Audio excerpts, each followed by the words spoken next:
through the gates of hell, as we make our way to heaven through the Nazi line. Alright guys, today's June 6th. 80 years ago today, at 3 a.m., 160,000 ground troops boarded landing craft to circle and wait for the naval bombardment that started at 5 a.m. to pound the beaches in Normandy so they could get on those beaches. Imagine what those guys were thinking about when they're circling in those landing craft with the spray of the sea coming up and hitting them. So many of them were worried, were scared, they were sick, knowing that any moment could be their last as they landed on that beach to try to fight evil and tyranny, to bring freedom to the world. Now I've got a whole bunch of notes written down here.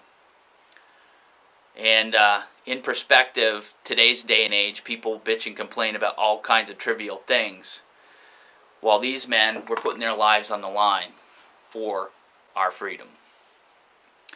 So I'm going to read to you what I got here, and we'll see how it goes.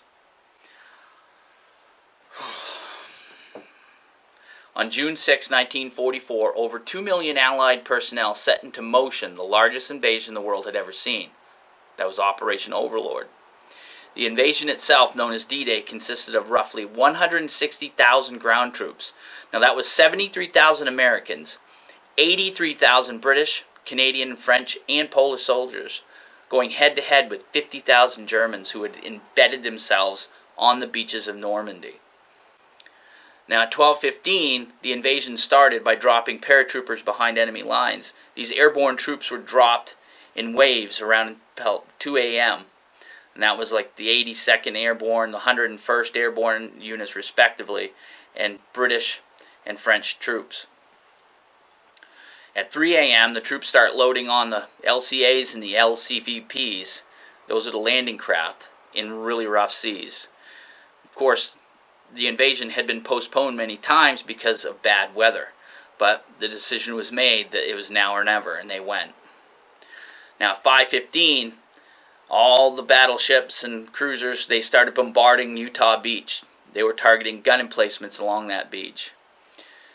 At 6:30, the landing craft, they moved in. Their journey of destiny on 5 beaches, and they were codenamed Utah, Omaha, Gold, Juno, and Sword.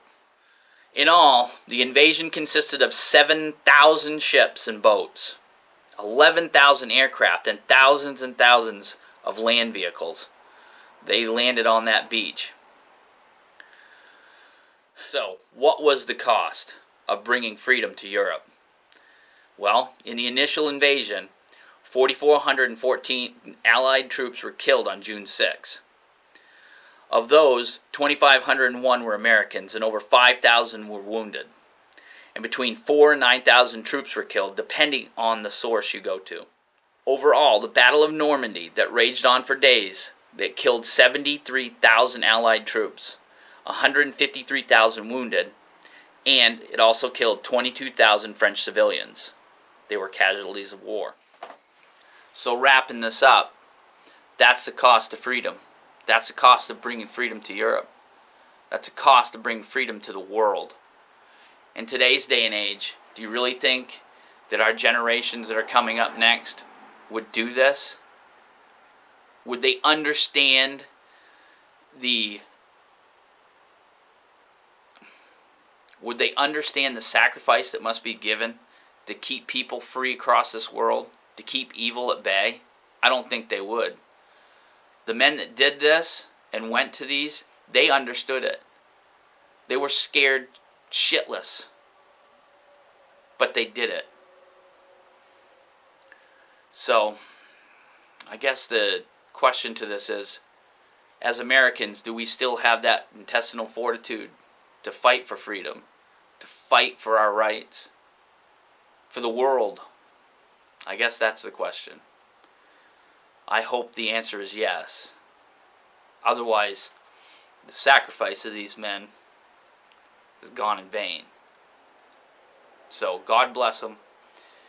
And everybody, if you get a chance, watch something on June 6th. Watch something about D-Day. Learn something. And really try to understand what these men went through to bring ultimate freedom to Europe and to the world and to America.